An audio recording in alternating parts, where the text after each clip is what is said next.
Ora então, muito bom dia a todos, muito bem-vindos a este dia especial para a nossa casa. Eu quero começar por cumprimentar a mesa, o Sr. Presidente do Conselho de Escola, o Professor José Ferro, o Sr. Presidente do Conselho de Administração do Centro Hospitalar Universitário de Lisboa Norte, Dr. Daniel Ferro, o Sr. Presidente do Conselho Científico, Professor Mel Agostino, o Sr. Presidente do Conselho Pedagógico, Professor Joaquim Ferreira, o aluno José Rodrigues, que é o Presidente da nossa Associação de Estudantes, senhores convidados, e temos hoje um lote muito significativo de personalidades da nossa casa e do nosso país, senhores professores, caros colegas, senhores enfermeiros, demais profissionais de saúde, senhores funcionários, caros alunos, minhas senhoras e meus senhores, meu caro professor Jacinto Monteiro, familiares, amigos e colaboradores. Quero começar, em primeiro lugar, por agradecer a presença de todos vós neste ato académico, que é sempre de grande significado para uma casa como a nossa, e é não só para quem é homenageado, mas também para a instituição académica que o professor Jacinto Monteiro tão exemplarmente serviu ao longo da sua vida. Gostaria, em primeiro lugar, de felicitá-lo pela decisão de realizar a sua lição de jubilação, a qual constitui sempre uma excelente oportunidade para se fazer uma reflexão sobre toda uma trajetória de vida profissional e também pessoal. Tal constitui igualmente um momento que transcende os aspectos de ordem pedagógica e ordem festiva que lhe estão naturalmente associados, mas confere-lhe também um sentido ético e moral que fica perpetuado neste momento simbólico para as gerações futuras. E vejo aqui alguns alunos também. O professor Jacinto Monteiro é uma personalidade conhecida de todos. Ele licenciou-se em Medicina pela nossa faculdade, e teve depois uma carreira brilhante na sua área de especialização, que foi a ortopedia, tendo atingido todas as posições cimeiras, quer na vertente académica, como professor catedrático da Clínica Universitária de Ortopedia, quer na vertente hospitalar, como diretor do Serviço de Ortopedia desta instituição, do Hospital de Santa Maria, agora Centro Hospitalar Universitário Lisboa Norte. Desempenhou inúmeras funções de relevo ao longo da sua muito produtiva vida, incluindo, e apenas vou citar algumas, a de professor de Ciência dos Biomateriais do Instituto Superior Técnico, no curso de Engenharia Biomédica, foi presidente da Sociedade Portuguesa de Ortopedia e Traumatologia, presidente da Sociedade Portuguesa de Osteoporose e Doenças Ósseas Metabólicas, foi chairman do Shoulder and Elbow Committee da International Society of Orthopedic Surgery and Traumatology, e esta foi uma área onde se tornou uma referência a nível nacional e a nível internacional, e ainda membro destacado de outras instituições, incluindo o Conselho Nacional Médico-Legal, entre muitíssimas outras distinções que teve ao longo da sua carreira. Publicou extensivamente e participou nas mais importantes reuniões nacionais e internacionais na sua área de intervenção. A sua aula de jubilação hoje assinala assim o percurso de, enfim, é conhecido de todos, 70 anos de vida, porque é o tempo biológico no nosso país, e assim culminou uma carreira falada na primeira pessoa. Foi sempre um intrépido defensor da Academia Médica e tudo fez para beneficiar a instituição que escolheu como sua. Sei bem das múltiplas dificuldades que teve, que, aliás, são comuns a todos aqueles que se têm batido pela dignidade da profissão médica, em particular em ambiente académico e, sobretudo, num hospital que deveria ser universitário no sentido pleno da palavra. Infelizmente, atrevo-me a dizer que a falta de coragem das sucessivas tutelas tem impedido que o desenvolvimento em pleno da medicina académica em Portugal seja uma realidade. Medicina académica que é o verdadeiro motor da diferenciação, da modernidade, da inovação e dos avanços que têm permitido à humanidade atingir os patamares de conforto que a sociedade em geral desfruta atualmente. Não é, pois, por acaso, que o último e único Prémio Nobel da Medicina para um português tenha sido há já 70 anos. E seguramente, estamos muito honrados com isso, mas já foi há 70 anos. E seguramente assim ficaremos a aplaudir os outros, se mantivermos as mesmas, infelizmente as atuais, orientações políticas no âmbito da medicina académica. É aqui que homens, no sentido lato do termo, e enfim, sem especificação de género tão atual hoje em dia, como é o caso do professor Jacinto Monteiro, que podem fazer a diferença, transformando a resignação em resiliência e não desistindo de procurar e mostrar o caminho certo, mesmo quando este parece inexpugnável.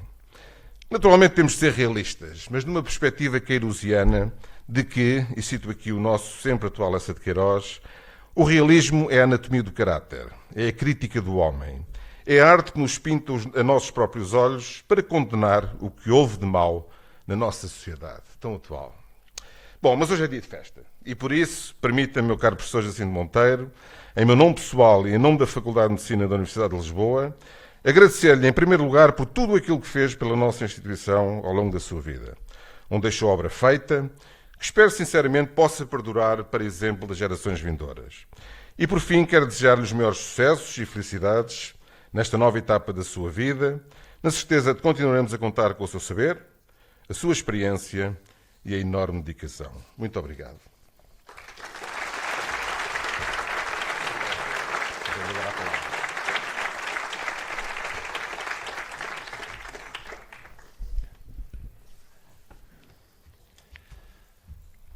Muito bom dia a todos. Eu começo por, naturalmente, cumprimentar a mesa, na pessoa do Sr. Professor Fausto Pinto, o diretor da nossa Faculdade de Medicina da Universidade de Lisboa, o Sr. Professor José Ferro, Presidente do Conselho de Escola da nossa Faculdade, o Sr. Professor Mel Cristino, Presidente do Conselho Científico, o Sr. Professor Joaquim Ferreira, Presidente do Conselho Pedagógico, o Sr. Dr. Daniel Ferro, Presidente do Conselho de Administração do Centro Hospitalar de Lisboa Norte, e o aluno José Rodrigues, Presidente da Associação de Estudantes da Faculdade de Medicina de Lisboa. É um prazer e uma honra enorme ter uma mesa com estas personalidades que me acompanham aqui num dia muito especial para mim. Para mim, para a minha família e, naturalmente, que é sempre um dia de júbilo. Quero também aproveitar para cumprimentar todos os presentes, agradecer a vossa presença e, como eu pus aqui já no primeiro slide que já viram, eu acho que isto é um dia de júbilo e para mim é um dia de satisfação, de contentamento, de intensa alegria, com a sensação que sai daqui com o dever cumprido. E isso é claramente o meu sentimento. De facto, eu sempre quis ser médico. Desde miúdo que dizia, eu quero ser médico. Porquê? Porque sempre me preocuparam as pessoas e a sua dimensão social, porque gosto da vida e das suas experiências e porque a feição humanista e o capital humano da profissão médica também sempre me seduziu. Perguntarão porquê? Não tenho médicos na minha família, claramente. Apenas tinha o meu avô materno, que nunca conheci e que dele apenas herdei o nome. Portanto, não foi com certeza pela influência dele. Sou um homem que viveu a primeira infância no Alentejo, em Ourique, concretamente, Baixo Alentejo. Entrei para esta casa, tinha acabado de fazer 18 anos. Eu digo muitas vezes que eu sou um rural urbanizado. Aqui fiz tudo, aqui me licenciei, doutorei, fiz todos os concursos hospitalares e académicos, cheguei a professor catedrático, de facto percorrendo todas as etapas das carreiras mistas. Eu não sei se sou um hospitalar academizado ou um académico hospitalar, porque na realidade sempre entendi o estar aqui, de corpo inteiro, com essas duas vertentes. De manhã estava numa reunião de manhã, a seguir podia dar uma aula aos alunos, depois podia fazer uma urgência ou uma consulta e depois podia novamente estar com os alunos. Portanto, a imbricação destas duas carreiras, hospitalar e académica, eu penso que devem fazer parte da nossa forma de estar numa casa como esta, um hospital universitário académico. De facto, quando entrei para aqui, em pleno PREC, entrei para aqui a trabalhar, em pleno PREC, sempre me conhecia a trabalhar em crise. Entrei a trabalhar em crise e saio também em crise. Tudo está sempre em crise. Realmente o professor Vitorino Més dizia que a crise é própria do homem, será assim ou não, ou será uma fatalidade, mas de facto eu sempre me conheci aqui a trabalhar em crise. E o que quero partilhar aqui convosco hoje é um pouco as reflexões da minha vida, o meu percurso, e deixar também algumas notas sobre dois aspectos muito importantes na ortopedia hoje em dia. Os meus maiores interesses em ortopedia foram a cirurgia do ombro e cotovelo, e continuam a ser ainda, o trauma ortopédico, a osteoporose e os biomateriais.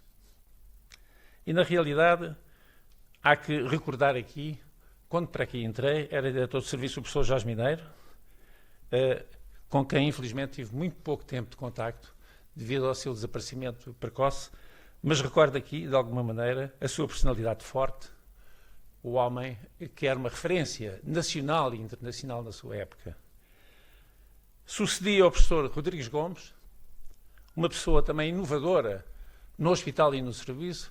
Foi ele que começou com este hábito da ortopedia ter as reuniões às 8 da manhã e que na altura eram muito contestadas, porque essa coisa do horário de médicos às 8 da manhã, horário de médicos não é às 8 da manhã, isso é horário de enfermagem, dizia-se na altura. E na realidade ele conseguiu ultrapassar essa mentalidade. Começámos a ter uma referência e uma marca do serviço de ortopedia nesta casa, que foi as reuniões das 8 da manhã.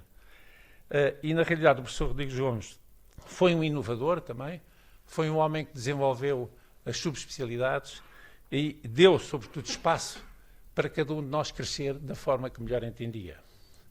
Mas foi este senhor, o professor Zé Maria Vieira, com quem eu fiz toda a minha especialidade e que, de alguma maneira, me acompanhou durante um tempo. Tive a sorte e o privilégio do professor Zé Maria Vieira apostar muito em mim. Foi ele, de facto, que me abriu as portas e me permitiu que fosse para Oxford, na altura um hospital de referência, ainda hoje em dia, mas na altura mais ainda, era uma referência na ortopedia mundial e realmente eu lembro perfeitamente quando lá cheguei, o deslumbramento que tudo aquilo me causou, a organização. Estávamos numa época em que o Serviço Nacional de Saúde inglês estava ainda no top. Infelizmente, o que não acontece agora. Na altura, o professor Dussey era o professor de ortopedia de Oxford e realmente foi um período extremamente profícuo para mim, onde adquiri novas práticas, novos gestos. Lembro-me, aqui estava eu, este jovem, não é? Em High Street, e a minha filha era esta pequenina que aqui está, na altura tinha 5 anos. Foi realmente uma experiência notável, mas que me abriu, efetivamente, novas oportunidades. Ainda o conceito de ortopedista generalista vigorava em Portugal e, na realidade, eu comecei a ouvir, nesta altura, na subespecialização em ortopedia, que era uma coisa que não tínhamos aqui. Tive também o privilégio de contactar mais de perto com este senhor, John Goodfellow. Foi aqui que eu, pela primeira vez, vi um artroscópio, nomeadamente no joelho. A divisão ainda quando a fibra óptica não tinha o desenvolvimento que tem hoje. E o primeiro contacto que tive com o artroscópio foi aqui. De facto, este senhor era mesmo um bom amigo, e foi para mim também um bom amigo, deu-me muitas referências e realmente foi um grande mentor que eu recordo também com saudade. Também tive a oportunidade de realizar um estudo experimental com a prótese de Oxford, que é uma prótese ainda hoje utilizada, já vai na 5ª geração, mas na altura era a 1ª geração, tinha uns meniscos móveis e lembro-me de ir para o laboratório com peças de cadáver, implementar o estudo, quais eram as torções, quais eram as forças nestas próteses, qual era o desgaste que ela tinha. Era para mim uma inovação absoluta. E na realidade esta oportunidade de contactar, até lembro-me daquele ZX Spectrum, que era um computador que tinha saído há pouco tempo, nos anos 80, e tudo para mim era extraordinariamente deslumbrante. Este trabalho acabou por ser publicado depois na nossa revista de ortopedia, que filo juntamente com um colega belga, e Oxford foi para mim sempre uma enorme e grande referência. De tal maneira que a minha tese de doutoramento foi sobre biomateriais. Biomateriais, biomecânica, sempre me interessaram estas áreas. Desenvolvi um estudo de biocompatibilidade de implantes de aço em doentes que tinham tido estes implantes e a quem foram retirados, e fiz uma análise, quer uma análise histológica, quer uma análise dos próprios implantes, metalúrgica. Esta ligação com a engenharia permitiu-me também que eu, até agora, até praticamente o ano passado, fui professor de biomateriais no Instituto Superior Técnico, no mestrado integrado em Engenharia Biomédica. Foi uma experiência, e tem sido muito profícua e muito rica para mim também, porque lidarmos com engenheiros é muito importante, nomeadamente na nossa área ortopédica. De facto, os biomateriais constituem cerca de 300 mil produtos de medical devices, aquilo que se chama hoje medical devices. E esta ligação com a engenharia e com o técnico tem sido muito útil para mim e enriqueceu-me enormemente. E podem aqui ver também a imensidade de biomateriais que nós temos hoje em dia, desde placas, parafusos, de várias ligas, aço, titânio, cromo e cobalto, pares articulares de cerâmica, como vem aqui também, por exemplo, nesta prótese. Portanto, hoje em dia, a ortopedia tem esta panóplia de imensos implantes ao seu dispor para ter soluções para os doentes. Também, nesta área, técnicas de simulação computacional têm sido também utilizadas e nós colaboramos em muitos destes trabalhos que vieram dar, de alguma maneira, teses de mestrado, teses de doutoramento variedíssimas, etc. Também quero aqui realçar os trabalhos com a Faculdade de Farmácia e permito-me cumprimentar a professora Matilde Castro, diretora da Faculdade de Farmácia, que aqui está com muito gosto, que tenho aqui presente. Os trabalhos que temos feito também na área dos cimentos acrílicos com a Faculdade de Farmácia. Peço desculpa, estou um bocadinho rouco. Estes trabalhos têm sido também publicados e temos esta colaboração da Faculdade de Medicina, nomeadamente da Ortopedia, da Clínica Universitária com a Faculdade de Farmácia, tem sido uma constante nos últimos tempos. No fundo, é a investigação translacional, a ligação entre a investigação básica e a investigação clínica que nós, de alguma maneira, necessitamos. Muito obrigado, Dr. Joaquim Feira. Muito obrigado.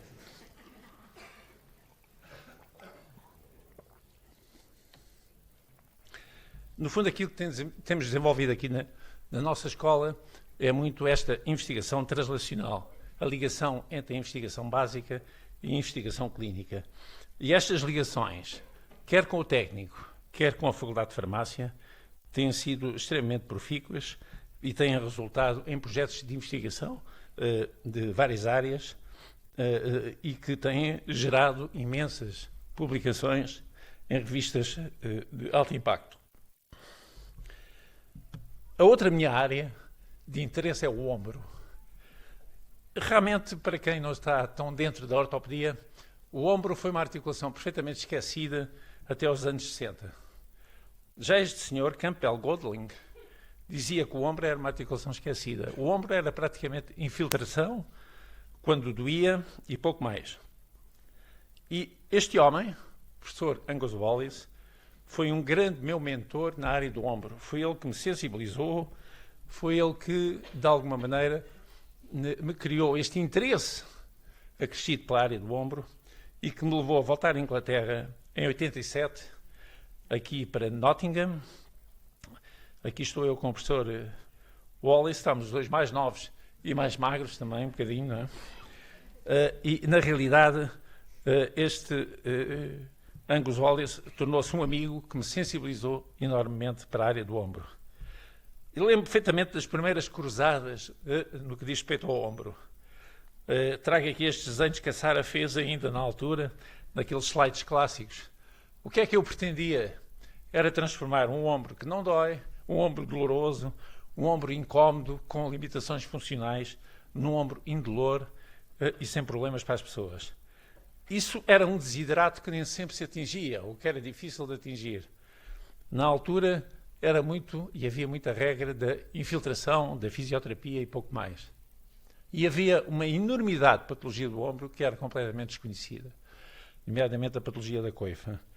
Isto levou-me, de facto, a tentar, no meio ortopédico nacional, sensibilizar os colegas para a necessidade de irmos um bocadinho mais além e que o ombro não era só aquilo que se chamava na altura a periartrite escapulohumeral, doença de Dupley, já descrita há cerca de um século atrás, era muito mais do que isso. Havia estruturas, havia lesões nessas estruturas que, de alguma maneira, poderiam e deveriam ser investigadas para as terapêuticas serem depois dirigidas. Foi uma cruzada longa que tive com alguns colegas neste país. Fazíamos reuniões aos fins de semana para tentar sensibilizar os colegas para a patologia do ombro e, na realidade, conseguimos criar na nossa Sociedade de Ortopedia uma secção do ombro e cotovelo. E tive bastante envolvido disto durante bastante tempo. De tal maneira, o ombro foi, de facto, a minha dama que acabei por desenvolver o meu trabalho. A minha lição de síntese nas provas de agregação foi sobre a patologia do espaço subacromial. a patologia do ombro. Recordo também, na altura, os júris das lições de agregação eram muito mais alargados do que são hoje, e vejo aqui com alguma saudade muitos dos professores que me acompanharam nesse ato. Infelizmente, alguns deles já não estão entre nós, e recordo-os também com muita saudade. De facto, o ombro sempre foi a minha dama de há uns tempos a esta parte. Fui delegado nacional de Portugal à Sociedade Europeia de Cirurgia do Ombro, de 96 a 2013, foi tempo demais, provavelmente. Consegui, de alguma maneira, sensibilizar a comunidade ortopédica portuguesa em relação ao ombro, e hoje posso-vos dizer, para aqueles que estão menos dentro deste assunto, que hoje em dia a patologia do ombro é das áreas mais solicitadas como subespecialidade em ortopedia em Portugal. Portanto, criámos uma escola, criámos de alguma maneira uma importância para esta patologia, que há cada vez mais jovens a dedicarem-se ao ombro e à patologia do ombro, e eu vejo isso com grande satisfação e também com grande orgulho. Consegui trazer o Congresso Europeu para Lisboa em 2000, foi um congresso com enorme êxito, tivemos mais de 1.500 congressistas, e isso foi reconhecido agora, depois, recentemente, em 2014, em Istambul, também tive uma homenagem em relação a esse Congresso de Lisboa do ano 2000. Ainda permaneci em alguns comitês internacionais no que diz respeito à área do ombro, nomeadamente na CICOT, que é a sociedade ortopédica mais antiga mundial, e na CICOT fui chairman do Shoulder and Elbow Committee até 2018. Mantenho-me ainda ativo, mas obviamente já não da mesma forma, não interventivo, como já fui anteriormente, por razões óbvias. Outra das minhas áreas queridas, digamos assim, em ortopedia, é o trauma. O trauma ortopédico. O trauma não é, obviamente, ortopédico, o trauma é cirúrgico, mas o trauma ortopédico tem um contributo enorme no que diz respeito ao trauma em geral.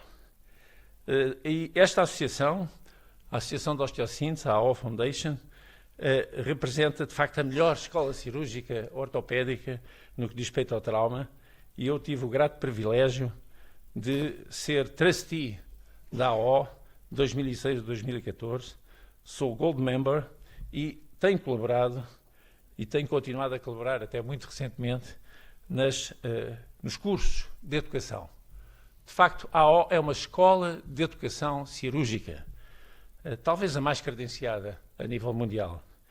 Participei em inúmeros cursos nacionais e internacionais e estes cursos têm uma característica muito interessante. Não são palestras apenas, têm também uma parte prática muito importante, feita muitas vezes em mesas de trabalho, com ossos de plástico, a simular o osso normal, também já com cadáver, em que os formandos aplicam as técnicas, aplicam os implantes de uma forma adequada. Portanto, ensina-se a aplicar corretamente os implantes ortopédicos. E isso é uma mais-valia enorme e veio criar enorme e tremenda credibilidade nestes cursos pelo mundo inteiro. Fazem-se centenas, para não dizer milhares, todos os anos, pelo mundo todo. E, de facto, a AO tem esta grande característica. Um curso em Portugal, a metodologia, os sílabos, a organização é semelhante, é igual a um curso no Chile ou na China. E isso permitiu-me também conhecer muitos colegas, pessoas de enorme valor, por esse mundo fora, nomeadamente aqui em Espanha, na América do Sul. Colaborei em muitos cursos no Brasil. Lembro-me deste em El Salvador, numa altura em que este país tinha sido uma guerra civil terrível e em que nos jantares discutíamos, os médicos discutiam um bocadinho uns com os outros, quem é que estava de um lado e quem é que estava do outro. Realmente, realidades completamente diferentes, em que este componente do trauma, como é de imaginar, era muito importante. A minha participação na AO foi de tal maneira que consegui que o Trustee Meeting, em 2010, viesse para Lisboa. E reparem, consegui enfiar o barrete a estes senhores todos, não é? Que aqui vêm. Com muito êxito, foi uma reunião de enorme gabarito, enorme êxito, e consegui, de facto, que, de alguma maneira, eles se recordem ainda hoje desta reunião de Lisboa, que nos apanhou um tempo fantástico que aqui estava nesta cidade. Também tenho sido, e ainda continuo a ser, membro efetivo do Conselho Nacional Médico-Legal. Já estou membro efetivo desde 2008, vou continuar por incumbência e por, de alguma maneira, agradeço à Faculdade a confiança de me manter neste lugar também. O Conselho Médico-Legal é um órgão importantíssimo para a administração da justiça neste país e realmente os seus pareceres técnico-científicos são relevantes e, de alguma forma, necessários. E apenas trago aqui, a título de exemplo, claro que os casos de cirurgia e, sobretudo, medicina interna constituem a maioria dos casos, mas a ortopedia tem também uma relevância nestes pareceres que não é nada negligenciável, como podem ver aqui nesta pequena amostragem. Também as doenças ósseas metabólicas me interessaram, nomeadamente o paradigma das doenças ósseas metabólicas é a osteoporose. Fui presidente da SPODOM, fui o segundo ortopedista a ser presidente da SPODOM, com muita honra, entre 2007 e 2009, e de alguma forma trata, e a osteoporose, como sabem, é uma epidemia silenciosa. Temos aqui hoje pessoas, também aproveito aqui para cumprimentar alguns colegas com quem tenho tido também o privilégio de contactar nesta área, nomeadamente o professor Jaime Branco, diretor da Faculdade de Ciências Médicas, da Nova Medical School, que aqui está presente, reumatologista ilustre, e com quem tenho tido o privilégio de contactar em muitas reuniões sobre esta matéria. O aumento progressivo destas fraturas realmente é um problema de saúde pública e um problema que nos deve afligir a todos. Fizeram-se algumas pesquisas sobre a demografia destas fraturas nos vários concelhos do país, para tentar perceber que estas prevalências, por vezes, não têm a ver com aquilo que seria mais lógico. As pessoas mais do litoral teriam mais expostas ao sol, teoricamente, teriam menos fraturas, maior exposição à luz solar e índices mais elevados de vitamina D, mas nós sabemos que em Portugal o índice de vitamina D, na grande maioria das pessoas, está abaixo do desejável. E, portanto, o problema destas fraturas tem a ver com fraturas de fragilidade, com traumatismos de baixo impacto, e são na coluna, no fémur proximal, no punho e no húmero proximal que a sua incidência é claramente maior. Em 2008 fui presidente da Sociedade Portuguesa de Ortopedia e Traumatologia e recentemente também fui presidente da SOLP, até o ano passado, da Sociedade Ortopédica de Língua Portuguesa. Esta Sociedade Ortopédica de Língua Portuguesa, de alguma maneira, tem alguma importância no espaço lusófono, porque isto permitiu-nos contactos com os países africanos, nomeadamente. Nós ajudámos a fundar a Sociedade Angolana de Ortopedia e Traumatologia, a Sociedade Cabo-Verdiana de Ortopedia e Traumatologia, e temos colaborado também com a Associação Moçambicana de Ortopedia. São países onde a ortopedia está a emergir e o nosso contacto e a nossa possibilidade de contactar com estas sociedades, que têm um nível de desenvolvimento claramente inferior ao nosso, mas o nosso contributo é extremamente importante e deve estar presente. Portanto, e para mim tem sido também uma preocupação e continua a ser, e vou continuar a colaborar naquilo que me for possível. Penso que os países africanos, sobretudo, precisam muito do nosso apoio e acho que nós temos uma obrigação cívica e patriótica de lhes dar esse apoio. A minha vertente académica, naturalmente, que não tem sido também uma constante.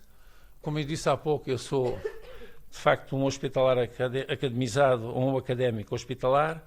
Sou as duas coisas. Tenho participado em muitas provas académicas, doutoramentos, mestrados integrados, provas académicas outras, nomeadamente agregações, que envolvem não só a medicina, as faculdades de medicina deste país, Porto, Coimbra, Lisboa, Nova Medical School, mas também farmácia, o Instituto Superior Técnico, veterinária, já tive na Universidade de Trás-os-Montes e Alto Douro, Universidade de Évora, em provas de agregação de veterinária, psicologia, sociologia e enfermagem.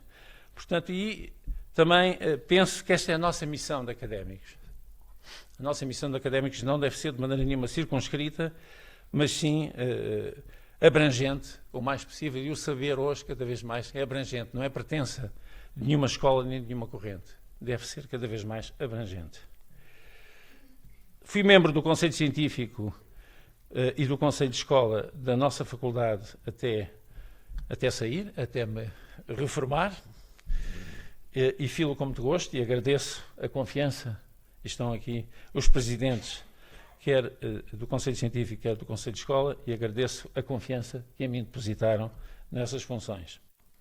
Da mesma forma, a nível do hospital, fui um pouco sou assistente graduado sénior há 20 anos, antigo chefe de serviço, diretor do serviço de ortopedia durante 18 anos, foi muito, de facto, diretor do serviço de urgência durante 3 anos, integrei 3 direções clínicas e o slide já não cabia aqui mais, porque também fui diretor do serviço de cirurgia plástica durante 5 meses aqui.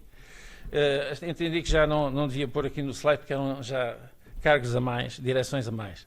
Na realidade, isto foi tudo fruto de algum voluntarismo, de alguma circunstância, de alguma necessidade.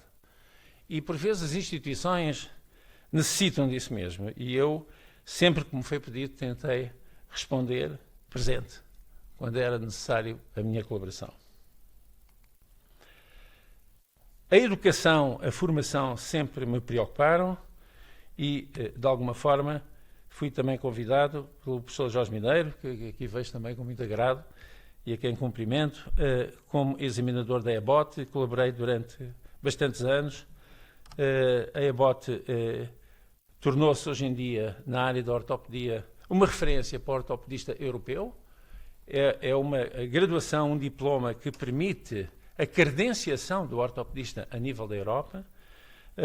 Foi visto inicialmente com muita desconfiança, mas mercê de uma luta constante, de uma persistência, de uma perseverança muito grande, hoje é uma referência, e a maior parte dos ortopedistas jovens fazerem este exame em EBOT e serem reconhecidos como fellows, de alguma maneira isso confere-lhes um valor acrescentado, importante e reconhecido. E eu, com muito gosto e com muita honra, fiz parte, até há relativamente pouco tempo, do Writing Committee também da EBOT, representando aqui a Sociedade Europeia de Cirurgia do Ombro. Aqui está o meu Scopus, a investigação, para mim tem sido sempre uma preocupação, trabalhos de investigação e o meu Scopus, o meu H-Index, as citações, e eu entendi que era minha obrigação trazê-la aqui também, porque a investigação, como académico que sou, deve fazer parte da minha vida e das minhas preocupações. Vou-vos falar de uma forma muito sumária sobre 2 áreas que são importantes em ortopedia. O trauma, já vos falei um pouco do trauma, o trauma ortopédico e da artroscopia. De facto, o trauma, sobretudo o trauma de baixo impacto, é uma epidemia, é um problema de saúde pública gravíssimo.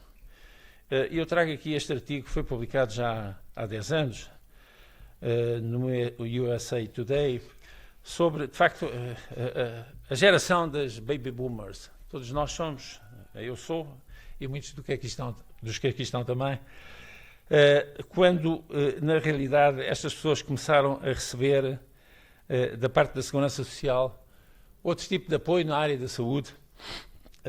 Na realidade, isto traduziu-se num aumento exponencial da população, que vai crescer até 2050. Em 2050 serão, eu presumo que já não estarei cá nessa altura, mas cerca de 9 bilhões. Cada vez há mais pessoas com mais de 80 anos.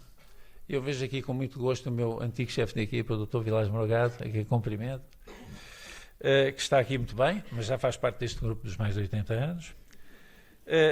Nos Estados Unidos há 57 milhões de idosos e em Portugal cerca de 2 milhões de pessoas, nós somos apenas 10 milhões, já temos mais de 65 anos. Isto é um problema gravíssimo, esta demografia. Nós somos o 4º país mais envelhecido da Europa e provavelmente em 2050, segundo aquilo que eu ouvi recentemente, vamos ser o primeiro. Portanto, isto vai se traduzir em quê? Vai se traduzir a um aumento da mobilidade e um maior risco de lesão destas populações, porque, obviamente, um indivíduo está reformado não quer estar em casa.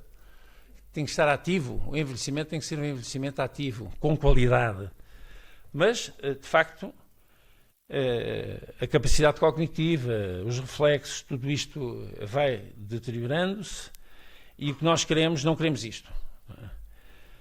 Dormir e pensar o que é que eu fiz, onde é que eu pus o relógio ou o copo d'água ou o que é que seja, isto nós não queremos. Nós queremos um envelhecimento ativo, como participativo, em que as pessoas realmente tenham um papel social e isso é muito importante que os poderes e penso que estão, obviamente, sensibilizados para esta matéria.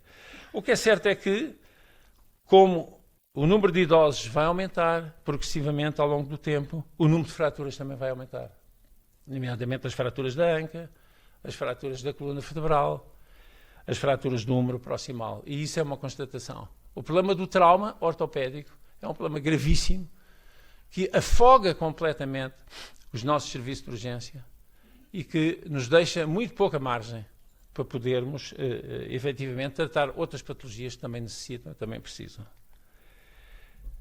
Temos soluções quer protésicas, substitutivas, como vos disse há pouco, quer dizer, os biomateriais aqui e a indústria tem desenvolvido enormemente e tem ido ao encontro das necessidades dos cirurgiões ortopedistas, desenvolvendo implantes mais adaptados, que possam, de alguma maneira, corresponder a essas necessidades, quer através de osteossíntese, quer através de cirurgias protéticas, mas, nomeadamente aqui as fraturas da anca, como aqui vê, este tipo de fraturas necessitam quase sempre de substituição protésica, como aqui está representado. E outras precisam de este tipo de implantes, encavilhamentos endomedulares, curtos, longos, consoante o padrão, a estabilidade da própria fratura. Então, como é que nós podemos, de alguma maneira, prevenir isto um bocadinho? Tem a ver muito com o diagnóstico, tem a ver muito com a qualidade do osso. A densitometria é um dos exames que nos ajuda a planificar também o tipo de fixação e que nos ajuda a medir um pouco qual é, digamos, a qualidade que aquele osso tem. Mas nós temos que maximizar, de facto, a saúde dos doentes, temos que melhorar as técnicas de fixação e, de alguma maneira, temos que dar solução. E este é um dos problemas muito graves também, o problema de como solucionar o pós-cirurgia, o pós-internamento hospitalar. Não temos, infelizmente, capacidade para o fazer e os nossos hospitais, os nossos serviços, nomeadamente os serviços de ortopedia, estão pejados de doentes que já foram tratados, que já foram operados, mas que não podem ir para casa, não têm condições para estar em casa e não há instituições que os possam receber. Isto é um problema muito grave e que vai piorar. Portanto, tem que haver, da parte dos poderes, alertas em relação a esta matéria. Os grandes desafios deste trauma é operar estes doentes o mais depressa possível, e isto é um índice de qualidade, operar as fraturas da anca, do fémur proximal, o mais precocemente possível, de preferência até às 48 horas, é, na realidade, e constitui um índice de qualidade em saúde. Porque estes doentes têm que ser mobilizados precocemente, têm que sair da cama, porque senão, claramente, vem a pneumonia, vem a infecção urinária e pode vir, inclusivamente, a morte. Portanto, são situações que nos afligem. Foi uma situação com que nós, aqui em ortopedia, aqui neste serviço, neste hospital, mas em todos, isto é transversal ao país, todos os ortopedistas têm preocupado e têm estes problemas diariamente, como é que vão resolver o trauma e a afluência do trauma e, sobretudo, trauma que necessita de resposta cirúrgica rápida. O estado geral do doente e as comorbilidades é um ponto muito importante, porque estes doentes estamos a falar daquilo que se chama hoje a ortogeriatria, estamos a falar de doentes idosos ou muito idosos com imensas comorbilidades, em que a fratura é mais um evento e às vezes não é o mais importante, porque a carga mórbida de morbilidades que o doente tem é mais grave muitas vezes do que a fratura que lhe aconteceu. E, portanto, a qualidade óssea é muito importante para podermos planificar. As técnicas cirúrgicas aqui são muito exigentes, os tecidos moles também já tiveram melhores dias e, portanto, a atenção redobrada em relação aos tecidos moles é fundamental e a fixação cirúrgica aqui só tem uma oportunidade. Porquê? Porque o osso não tolera agressões sucessivas. E, na realidade, ou fazemos a coisa como deve ser logo da primeira vez, ou se a coisa não corre bem, o rol de complicações começa a surgir e cirurgia atrás de cirurgia normalmente não tem um bom final. As técnicas de fixação também têm melhorado nesse sentido. Como o osso é tão mau, então temos que arranjar formas de melhorar a qualidade do osso, melhorando a fixação. Surgiram parafusos desenhados e placas para este tipo de osso. Nas fraturas articulares, as próteses continuam a ser a grande solução, mas todos compreendem que se eu quiser estabilizar um ovo com um parafuso deste, eu não vou conseguir de maneira nenhuma, porque é completamente impossível. Tenho que arranjar outros sistemas com parafusos, como aqui vê, desta natureza, parafusos com estabilidade angular, que permitem uma melhor fixação da placa e do parafuso ou osso, que é frágil, e não os parafusos convencionais. E quando isso falha também, temos que ter alguns substitutos ósseos, nomeadamente compostos fosfocálcicos, que estão no mercado e que, vejam aqui, que vão aumentar a qualidade da fixação, vão melhorar a resistência mecânica do próprio osso e promover que esta montagem seja mais estável em relação a um futuro próximo. Daí surgiram toda esta panóplia de placas com estabilidade angular, com parafusos de várias formas, placas desenhadas para os vários segmentos anatómicos e, na realidade, nesse aspecto, a ortopedia tem progredido imenso porque a indústria tem ido ao encontro, nos últimos anos, cada vez mais, dessas necessidades. E permite-nos, por exemplo, uma fratura articular deste tipo, aqui do tornozelo, que nós consigamos realmente uma estabilidade com uns tecidos moles também, já com algumas repercussões. Conseguimos que ao fim de 1 ano e meio esta pessoa tenha, apesar dos seus 82 anos, uma mobilidade do tornozelo e uma marcha indolor e com boa função. Vejam o que é que acontece, por exemplo, se fizermos aqui esta montagem, que foi uma montagem que foi mal calculada, mal planificada, com parafusos unicorticais. Claro que ao fim de 5 dias desmontou e depois teve que ser convertida em parafusos de outra natureza, porque estes parafusos com estabilidade angular têm 3 vezes maior estabilidade dos que parafusos convencionais. Portanto, temos que adaptar o implante ao osso e não ao contrário. Porquê? Porque as falências são muito frequentes neste tipo de montagens. O osso é muito frágil, as fixações por vezes têm que ser complexas e são verdadeiros desafios para o ortopedista. As técnicas cirúrgicas têm que permitir uma carga, sim, porque o idoso não tem carga parcial. Não há carga parcial no idoso. O idoso só tem carga total, ou faz carga ou não faz carga. Portanto, temos que ter uma confiança na montagem que nos permita, de facto, uma carga total. O tratamento da osteoporose, prevenindo a segunda fratura, também é um desidrato importantíssimo. E, como disse logo de início, isto é um problema para os Estados. É um problema financeiro tremendo, porque é um problema de saúde pública. Os cuidados de saúde têm vindo a aumentar a esperança de vida e, portanto, o tratamento adequado e a diminuição do número de fraturas é, de facto, um dos objetivos que temos que pugnar, através de uma alimentação saudável, de uma melhoria dos estilos de vida, diminuição dos riscos, exercício físico, melhoria das técnicas cirúrgicas. O trauma não é só o trauma de baixo impacto, que vos tenho falado até agora. É também o trauma de alto impacto, de alta energia. E este tem a ver, enfim, trago-vos aqui este modelo da Harley Davidson, não é o último, mas é quase. E, na realidade, quando as coisas correm mal, as fraturas já não têm um padrão que viram há pouco, têm este padrão. Fraturas muito diminutivas, com o osso completamente desfeito. Como é que se vai conseguir pôr isto tudo direitinho? Perguntarão alguns, não é? Não é fácil, mas nós temos o osso tem uma enorme capacidade osteogénica. E, na realidade, vejam que a fratura foi aqui estudada também por um ataque com reconstrução, que nos permite ver bem todos os fragmentos ósseos e fazer uma boa planificação cirúrgica. Primeiro é preciso acalmar os tecidos moles e um fixador externo numa fratura desta natureza faz todo o sentido. E quando os tecidos moles permitem, então fazer a montagem e a fixação. E desta maneira, perguntarão que isto fica assim, com o osso não está propriamente tão direito como desejaríamos. Há uns fragmentos que estão aqui um pouco soltos, mas é mesmo assim. E vejam que a natureza também nos ajuda muito, não é? Ao fim de um tempo, tudo isto é incorporado, os fragmentos são incorporados, porque o osso tem esta capacidade extraordinária metabólica, que é o poder osteogénico do osso, como eu costumo dizer aos alunos, que é extraordinário e que temos que o aproveitar a nosso favor, ou a favor do doente, neste caso.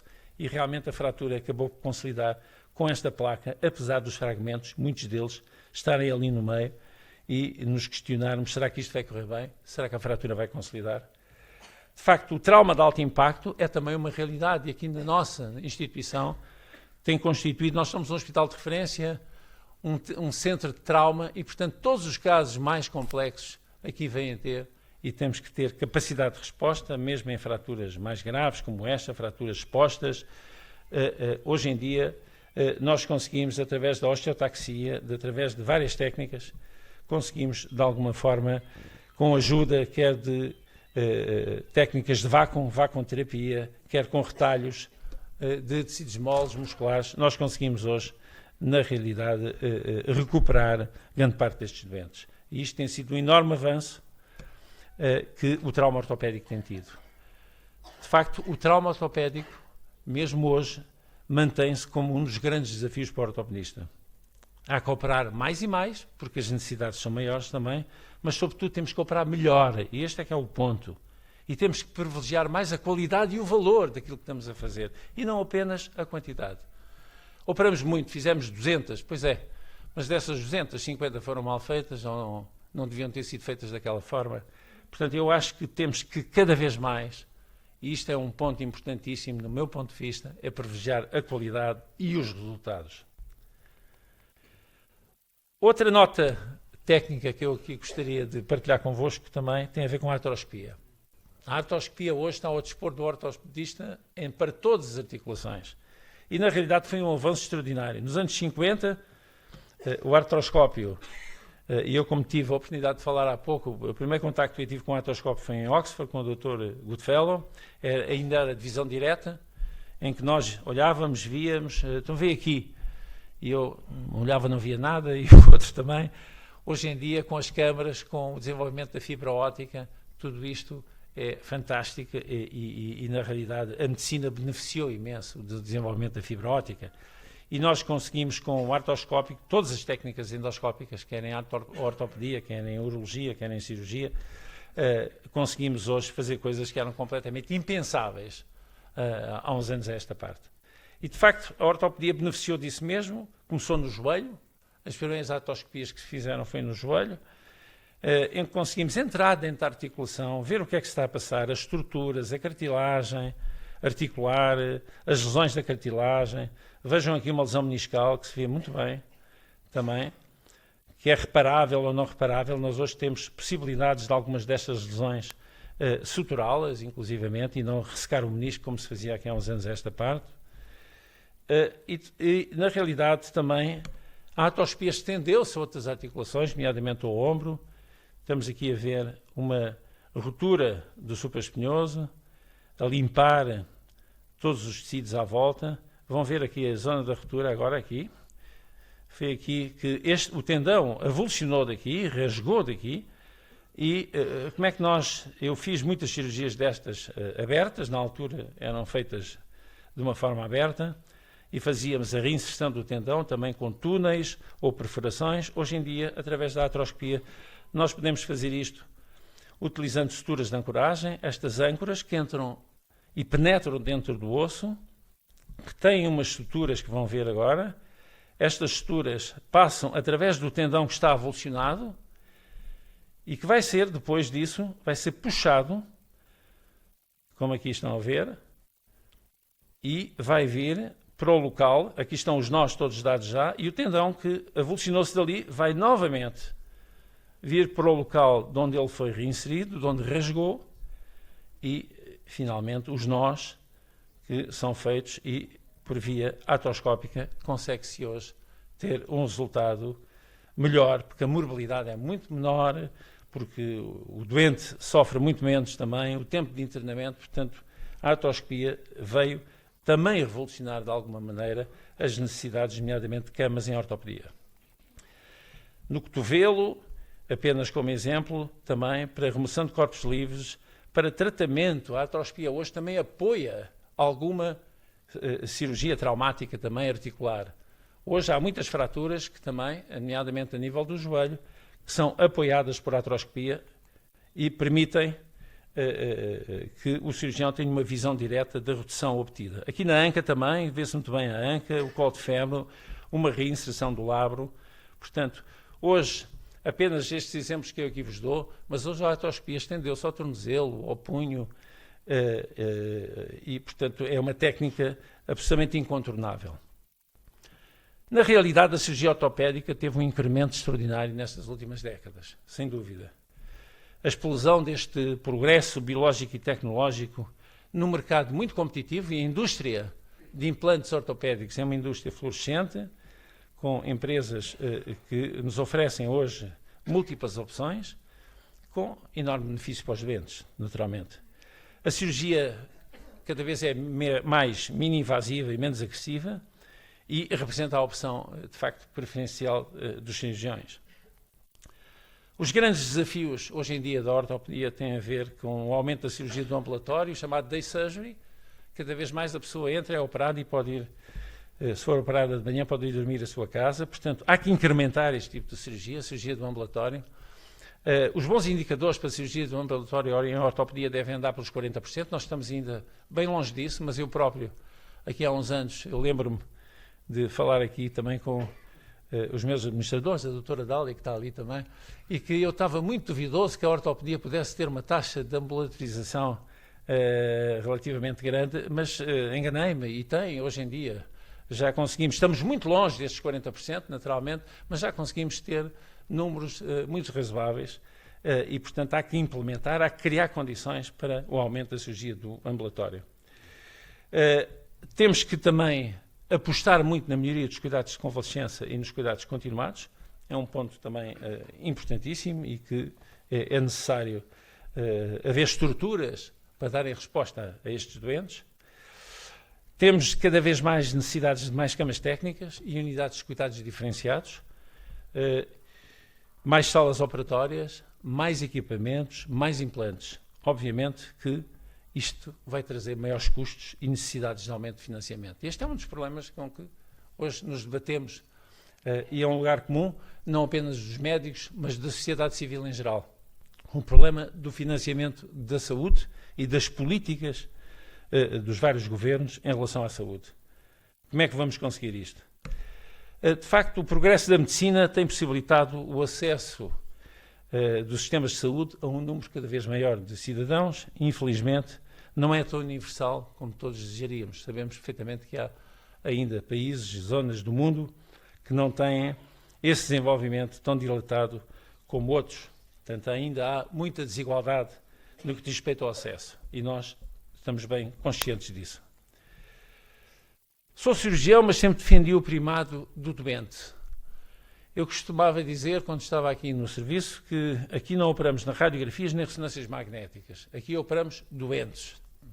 E hoje em dia este aspecto é cada vez mais importante porque, de facto, por vezes nós operamos ou fazemos ou pomos determinado tipo de indicações que nem sempre são as melhores. Portanto, há que ponderar tudo isto e mesmo que o doente tenha uma lesão, não quer dizer que a cirurgia seja a solução. Portanto, há outras soluções além da cirurgia e há que sempre discutir e decidir cada vez mais com o doente. O doente também é o melhor gestor da sua saúde. E, portanto, a educação para a saúde aqui é um ponto fundamental que eu acho que as políticas de saúde têm que enverdar muito por aí. Educação para a saúde. O que é o futuro? Bom, o futuro, a robótica, já temos hoje algumas cirurgias da coluna, a cirurgia atoplástica no joelho, na anca. Hoje a cirurgia robótica já permite ajudar-nos a fazer melhor, com mais qualidade, com mais rigor.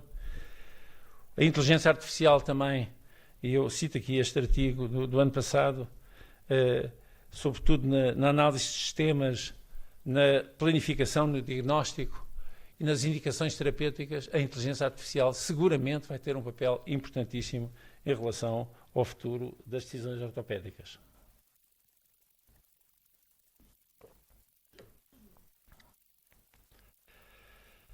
O meu legado, saio deixando 3 doutorados. O Serviço de Ortopedia tem tido, felizmente, pessoas de enorme qualidade e eu saio muito tranquilo porque tenho a certeza que estes colegas que estão representados nas fotografias deles e que estão aqui comigo e muitos outros. Durante a minha vigência frequentaram e terminaram a especialidade 25 ortopedistas, alguns estão connosco, outros a maior parte não, estão em vários hospitais e, na realidade, o serviço de ortopedia, a formação do serviço de ortopedia nos últimos anos é reconhecida a nível nacional como de imensa qualidade. E, portanto, eu estou muito orgulhoso disso, naturalmente, não podia deixar de estar. Saio também com muitas preocupações. De facto, escrevi um artigo que foi publicado no Expresso há cerca de um mês, pouco mais de um mês, sobre as minhas preocupações em relação à saúde. As políticas de saúde têm que estar preparadas para as novas realidades e exigências, com equipas de gestão competentes e respeitadas. Este é um ponto muito importante, do meu ponto de vista. O Serviço Nacional de Saúde está desqualificado e está em riscos, e tem riscos elevados. E a sustentabilidade dos sistemas de saúde também pode estar em causa. Portanto, isto é uma enorme preocupação e eu saio e quero partilhar convosco estas minhas enormes preocupações. Trago aqui apenas a título de exemplo um artigo que foi publicado há 2 anos no Jornal Americano de Cardiologia sobre as características de sucesso de um centro académico, que tem a ver com 3 coisas, um tripé muito simples: educação, investigação e eficiência clínica, que criam valor e competição. Nós temos que ser competitivos com o mercado. Estamos inseridos no mercado, portanto, temos que ser competitivos e temos que pugnar com um hospital como este, que é um hospital onde a educação é permanente, a educação pré-graduada, pós-graduada, a investigação, a eficiência clínica, são realmente valores importantíssimos e que têm que ser preservados a todo o custo. Os hospitais universitários são verdadeiros centros académicos de medicina e, no meu ponto de vista, a autonomia gestional e financeira devia ser mais partilhada com as faculdades de medicina. Este não é um hospital qualquer. Todos os que aqui trabalhamos e fazemos com muito orgulho, não podemos, de alguma maneira, sem menosprezo dos outros hospitais do sistema, mas somos diferentes. Temos que fazer aqui coisas diferentes, que não se fazem noutros locais. Para isso, temos que ter os meios e as condições para poder fazer. Temos que ser centros de diferenciação e de formação avançada. Só assim se poderá desenvolver a verdadeira medicina clínica académica. De outra forma, não é possível. Quero agradecer, finalmente, aos meus doentes pela confiança. Ao longo destes anos todos, continuo e vou continuar a fazer ortopedia, ainda durante algum tempo. Quero agradecer aos meus alunos também. Aprendi muito com os alunos e sempre gostei de dar aulas.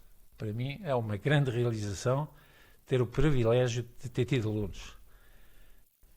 Quero agradecer aos meus colegas, e aos meus colegas não apenas médicos, aos meus colegas do serviço, do hospital, em que englobo aqui todos, os enfermeiros, os auxiliares, os administrativos, todos eles me ajudaram e foi com imenso orgulho é que eu estive à frente deste serviço durante 18 anos. E isso só se deve, de facto, à confiança que eles em mim depositaram. Apenas uma amostragem do que é o serviço hoje. Alguns já não estão aqui, outros ainda não estão, mas de qualquer maneira é um serviço muito dinâmico, que tem realmente produzido médicos ortopedistas de grande qualidade, que tem uma cultura própria e que estou absolutamente convencido que vai manter essa mesma cultura ao longo do tempo. E, de alguma maneira, recordando aqueles que me antecederam, que já o fiz aqui logo de início da minha aula, quero também manifestar uma palavra de confiança, grande confiança em relação ao futuro do serviço. Entrei num novo ciclo de vida. De facto, quero agradecer também à minha família e aos meus amigos, aos meus irmãos. Infelizmente, a minha irmã desapareceu recentemente. Foi um exemplo de coragem, de doente, sempre disponível, que aceitou tudo, grande lutadora, grande exemplo de vida que ela nos deu a todos. E é com muita saudade que eu recordo aqui a Cláudia. Quero também agradecer à minha filha, que aqui está também, que me deu estes 3 netos fantásticos, malandros às vezes, mas fantásticos, que nos enchem e preenchem muito também a nossa vida. Aos meus amigos, e temos aqui, eu tenho a sorte e a felicidade de ter muitos amigos, muitas tertúlias, com quem tenho convivido e continuo a conviver ao longo do tempo, nas viagens, nos jantares, nas conversas. E isso é um enriquecimento enorme. E, portanto, quero agradecer a todos estes amigos que aqui estão hoje comigo. Ao Grupo de Sines, não podia esquecer-me do Grupo de Sines. As sardinhadas na Praia do Norte. Os fins do ano. Os fins do ano que passamos juntos há muito tempo também. Muito obrigado também pela vossa presença aqui e partilharem comigo este dia tão especial. O grupo da dança, os amigos bailadores, também aqui estão, vários. E a dança tem sido, ao longo dos tempos, sobretudo destes últimos anos, um complemento importantíssimo na minha vida. Dizem alguns que sou o rei do chá-chá-chá, enfim, tenho algumas dúvidas. De qualquer maneira, quero agradecer-vos também a vossa presença e a oportunidade também de partilharmos grande amizade, grande convívio e grande entertainment também. E que nos possibilita estarmos em festas, em bailes, em reuniões variedíssimas e tem sido um grande complemento. Não vou deixar o ténis, de maneira nenhuma. O ténis continua a fazer parte também da minha vida. Vou-me aperfeiçoar, enfim, já tenho um desafio aqui do serviço para fazermos um torneio que já tarda e que vamos organizar com certeza. Estou-me a preparar para isso. E finalmente uma palavra em relação à Sara. A Sara, já nos conhecemos há mais de 50 anos e temos partilhado ao longo do tempo coisas boas, coisas às vezes menos boas, mas na realidade eu queria deixar aqui um beijinho muito especial à Sara, porque este percurso é o meu, mas é também o dela. Muito obrigado, Sara. Muito obrigado a todos.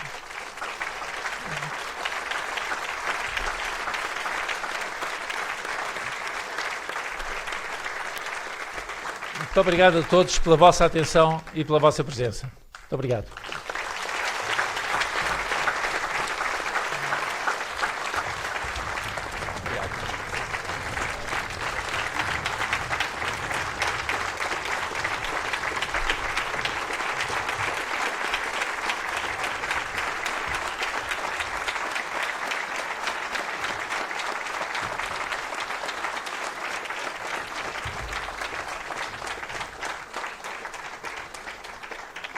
Então, como gesto final, muito obrigado, e a atribuição do medalhão jubilar, que é a tradição da casa, para homenagear o professor Jacinto Monteiro neste dia tão especial. Muito obrigado. Muito obrigado.